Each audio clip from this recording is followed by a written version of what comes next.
แหล่งน้ำกินของร้านหน่อยเพิ่นพี่น้องร้านหน่อยเพิ่นมาเอาน้ำกินร้านหน่อยเอาน้ำเมื่อนะพี่น้องห้องน้ำเมื่อเลยบรรยากาศในชนบทพี่น้องนี่ก็พี่น้องเข้ามาก็เห็นมันตำเขาเลยพี่น้อง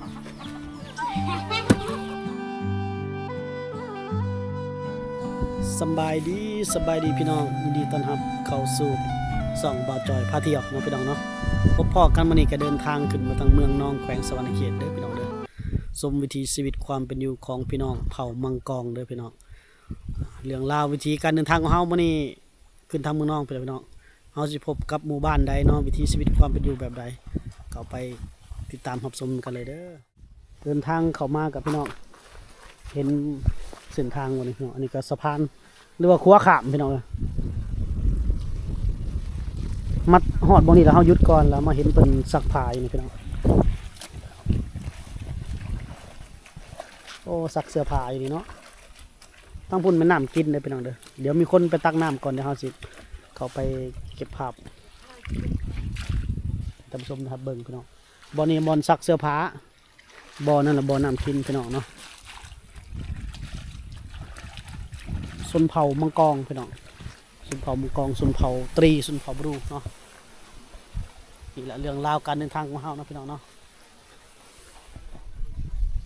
บรรยากาศในชนบทพี่น้องนี่ก็คือหมู่บ้าน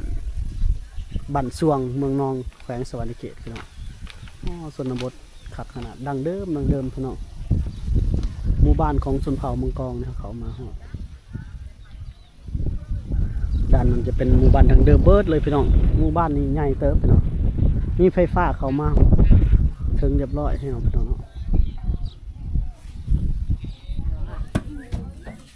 เข้ามาก็เห็นมันตำเขาเลยพี่น้องป้าเขาเรียกเสร็จก่อนขายป้ามันอะไรเว้ยเนี่ยเอาต้องรีมาโตอะไรอ่ะตำเขาย่ำบ่ายพี่น้องแต่ตำเขาอยากที่บะหมี่ลูกบะหมี่ล้างเขากินบะหมี่ตำเขาให้เพิ่นเนาะให้ผู้เฒ่าคนแก่พี่น้องขยันอันนี้เพิ่นมาผู้แซ่ผู้สาวอยู่เทิงเพิ่นบ่ลงมาเลยพี่น้องโอ้ผู้สาวเพิ่นย่านเนาะผู้สาวย่านกองผู้สาวเพิ่นย่านกล้องตอนนี้เพิ่นมาขายสินเลยพี่น้องนี่รอไอ้จอนรอเลือกเต็มมือชิ้นผ้าทำแล้วมันหลังฉันนะซื้อซอยนี่มาขายสินเลยพี่น้องเลยให้กำลังไปเท้าเอาไหนจ้าพระคนมุชัยจะเอาไอ้เพิ่นมาขายสินเป็นชาวออกร้านผ้าถุงพี่น้องนี่ก็สินเจ๊ของนั่นแทนงามบ่มันมีและสีตัวนี้งามเนาะผู้หญิงดอกจังฮู้จักว่างามผู้ชายบ่ฮู้บรรยากาศในหมู่บ้านชนบทพี่น้อง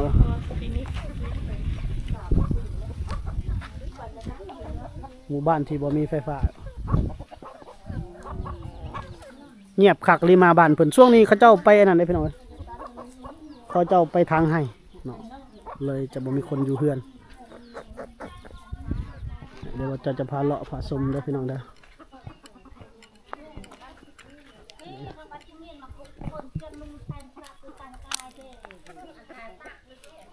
เฮือนเพิ่นก็ดังเดิมหมู่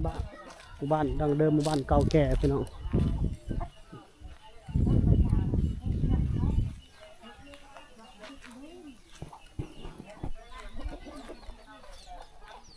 ดังเดิมง่ายเพิ่นก็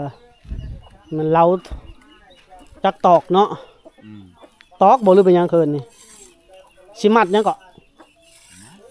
โอ้วายเด้นี่น้องวายเด้นี่พี่น้องเราวายเด้พี่น้องเอาวายบ่ได้ใส่ตะปูเลยเนาะใช่มีก่อนมัดแบบนี้เอาจักบ้านจักหลังคากับบ้านนี่10หลังคาเนาะบ้านน่ะเปาะพี่น้องบ้าน10หลังคาเฮือนช่วงนี้เขาไปทางให้หมดพี่น้อง นี่คอกเป็ดคอกไก่เพิ่นเด้อ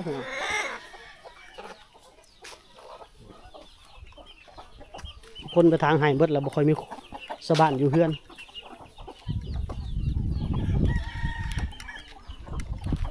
เงียบคักเนาะพี่น้องเนาะไปซื้อเครื่องบ่ อะปลา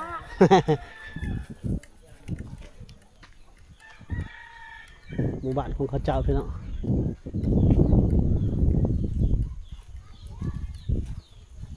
เงียบสงบส่วนร้ายมัน10หลังคาเฮือนเนี่ยมันไปทางไห้เบิดพี่น้องเวลาประมาณ4 โมงแรงพุ่นแล้วเขาเจ้าจังมาแต่ไห้เพราะว่าเดือนนี้เป็นเดือนเมษาเดือนทางไห้โอ้เป็นวังคักพี่น้องเนาะ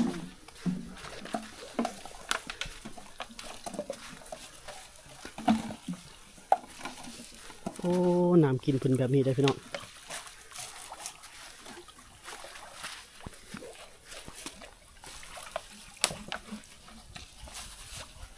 ใสคักกันเลยพี่น้องดูครับโอ้ใสคักกันเลยร้านหน่อยก็มาโกมาตักน้ำกินพี่น้อง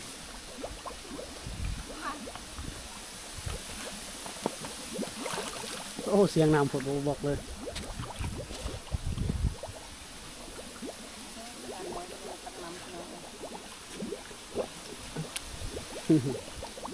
มันไม่ได้กล้องแล้วน้องเป็นปุ้มกระตุกลงไปเลย จุ่มเลยรุ่นนี้แต่น้ำใสคักเนาะ ใส่สะอาดดีเลยเข้าไปแต่ละบ่อนมีบ่อนนี่เลยสะอาดแห้งเลย สะอาดเนาะ สะอาดแล้วก็งาม สะอาดงามพี่น้องบอลนี่ไปลายบอลเห็นลายบอลพี่น้อง นอนนอนที่กระตัก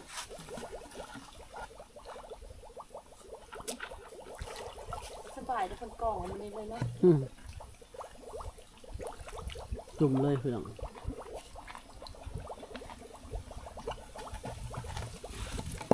เต็มไปได้เลย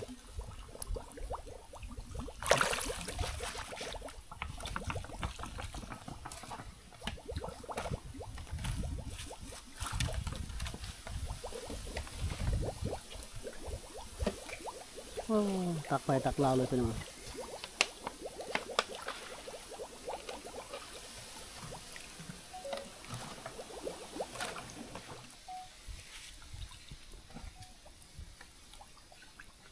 แหล่งน้ำกินของ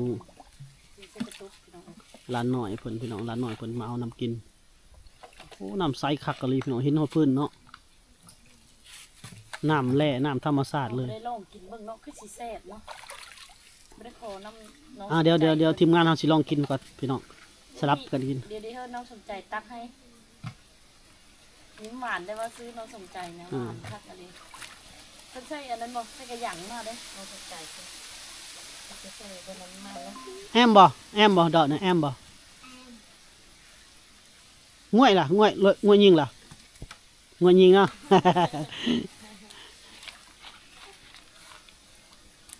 น้องสนใจอยิ่ที่อายเด้อเพิ่น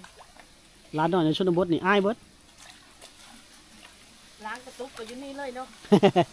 ทั้งล่างทั้งกินอยู่นี่หมดเลย ล้างทั้งกินเลยถ้าได้แต่น้ำมันไหลออกเนาะ มันล้นเด้เขาเฮ็ดเปื่อยมันล้น เพิ่นเอาใช่ไหมเขาเพิ่นไม่เอากระตุกนี่คันกระเป๋านี่คันมันก็สิไหลเลยเนาะเดี๋ยวน้องสนใจตักอันนั้นน่ารักอ่ะ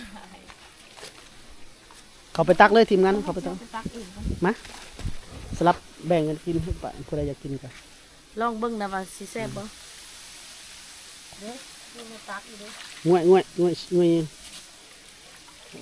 ง่อยๆเพิ่นน่ะป้า กิน แต่กระตุกเพิ่นกันเนาะ กินเบิ่ง อ่ะที่ร้านน้องสิมันก็เด้อ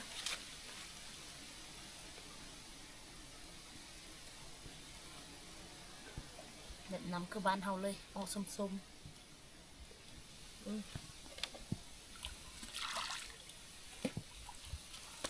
ไอ้แซ่บคือน้ำอยู่อัศพรเลยออกส้มๆน้ำที่เพิ่นขายในรถไถหั่นดิอ้าวปัจจัยเฮาไปซิมเบิ่งแซ่บได้คือมันเอาเพิ่นเตรียมเมื่อได้นี่ เอาเตรียมของไผ่ของเล่าได้มันนี้นะโอ้น้องสนใจเพิ่นก็เอาเห็นมันนะ หลานน้อยเพิ่นเตรียมมือแล้วพี่น้อง กระตุกเพิ่นนี่คนค้านเฮาคนเล่าวเฮานี่เนาะทิมควางเลยแหละเพิ่นจะเอามาหินเว้นหินน้ำต่ออีกได้บ่นะใจเอาเห็น โอ้อ๋อไปซอยแล้วเนี่ยซอยแล้วเนี่ยได้บ่ ได้บ่เอ้ยซอยมาเขาต้องได้ยกในตอนได้ยกซอยเพิ่นนั่นเลย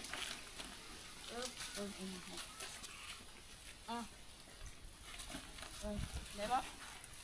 โอเคได้ อืม ไปเด้อไปเมื่อบัดนี้ เหนื่อยเมื่อเลยบัดเนี่ย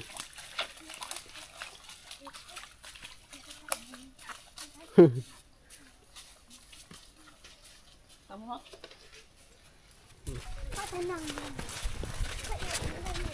หลานน้อยเอาน้ำเมื่อแล้วพี่น้องห้องน้ำเมื่อแล้ว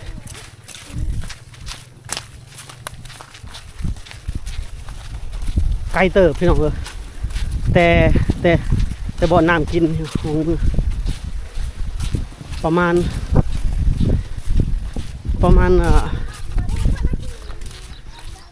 300-400กิโลเมตร300-400 เมตร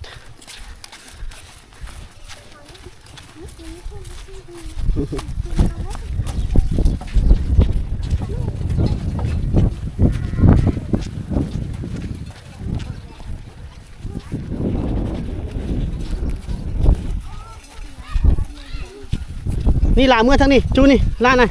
อันนี้เลย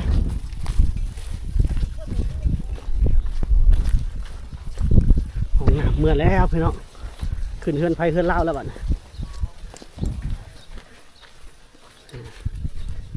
ไปพุ่งน้องสนใจไปขึ้นนี่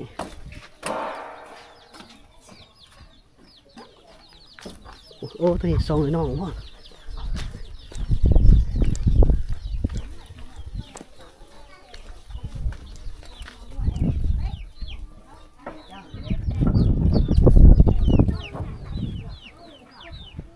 เถื่อนแล้วพี่น้องบ่อจอย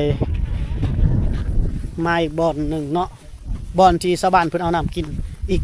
อีกหมู่บ้านหนึ่งพี่น้องเนาะเดี๋ยวไปเบิ่งน้ำกัน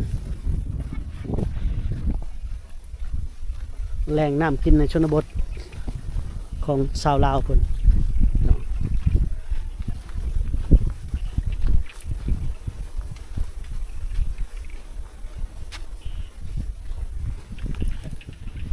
บ่อนนี้คือสิเป็นบ่อนเพิ่นอาบพี่น้องบ่อนนั่นแหละบ่อนกิน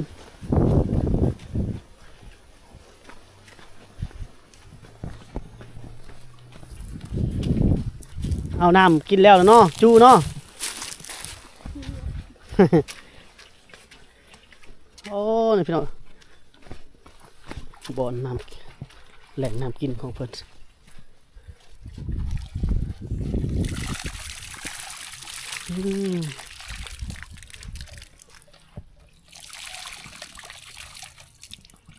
โอ้เป็นวังเนาะพี่น้องเพิ่นใส่ท่อเอาหมดนี่ท่อสูงแล้วน้ำกินบ่อยะ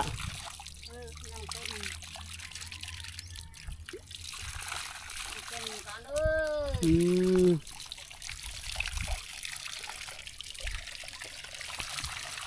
น้องน้อยเพิ่นก็มาตักพี่น้องแต่ละที่แต่ละบ่อนแตกต่างกันเด้บ่อนเอาน้ำกินแต่ละหมู่บ้านอันนี้ใส่ท่อสูง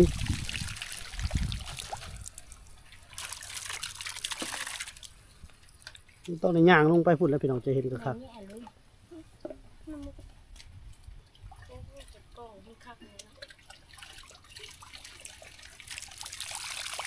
เดี๋ยวเราสิลงไปใกล้ๆพุ่นแล้ว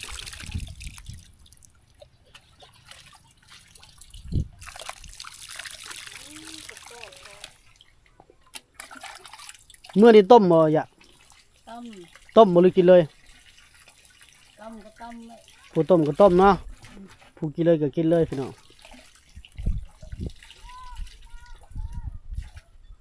วิธีชนบทพี่น้อง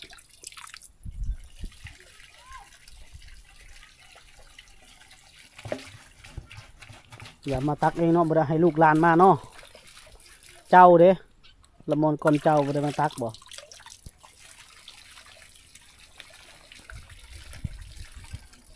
ฮ้อนแดด ให้เงิน